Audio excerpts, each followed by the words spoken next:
안녕하십니까. 오늘은 방언 진짜인가 라는 주제로 얘기를 나누겠습니다. 시작하겠습니다.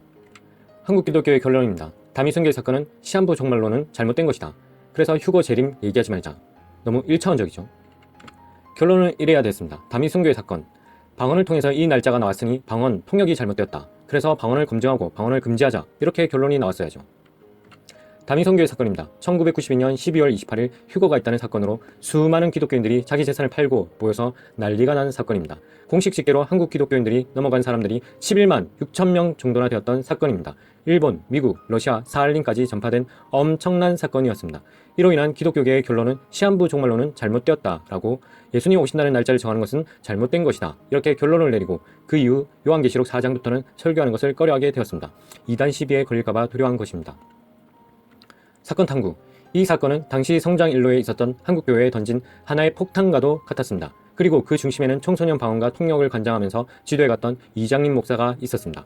1988년 부산 해운대의 어느 모임에서 곤미나 양의 방언에서 1992년 12월 28일 밤 12시에 휴거가 있다라는 예언이 있었습니다. 그 외에 여러 다른 아이들의 방언을 하고 통역을 하면 똑같이 나왔습니다. 그 외에 서울 숭인동 어느 모임에서 하방이 군의 방언을 하고 통역을 하면 1992년 10월 10일 예수님 재림한다는 예언이 있었습니다. 이들은 다베라 선교회로 나뉘게 됩니다.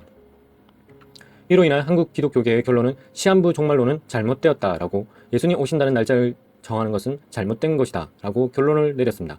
그러나 실상은 방언 문제라는 것이 분명합니다. 방언과 통역을 통해서 그 휴거 날짜가 떨어졌으니 그 방언이 잘못되었다라고 결론을 내려야 하는 게 옳습니다.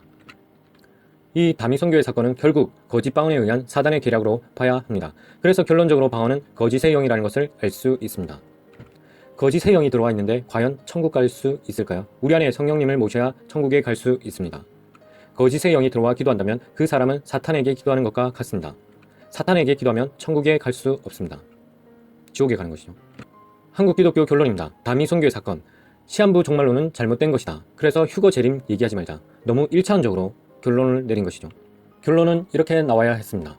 다미성교의 사건, 방언을 통해서 이 날짜가 났으니 방언 통역이 잘못되었다. 방언을 검증하고 방언을 금지하자. 이렇게 나오는 게 당연하죠. 그래서 이 사건들이 다미성교의 그 날짜를 정한 것은 결국 방언을 통한 예언에 의해서 그 날짜가 나온 것이죠. 그래서 방언을 통해서 이 날짜가 나왔으니 방언 통역이 잘못되었다. 그래서 방언을 검증하고 방언을 금지하자. 이렇게 결론이 나와야 했었던 겁니다. 근데 한국 기독교는 너무 1차원적으로 결론을 내렸던 것이죠. 사탄에게 기도하면 천국에 갈 수 없습니다. 지옥에 갑니다. 방언을 분별하고 검증하시길 바랍니다. 이상으로 방언 진짜인가? 라는 주제로 얘기를 나눴습니다. 이상입니다.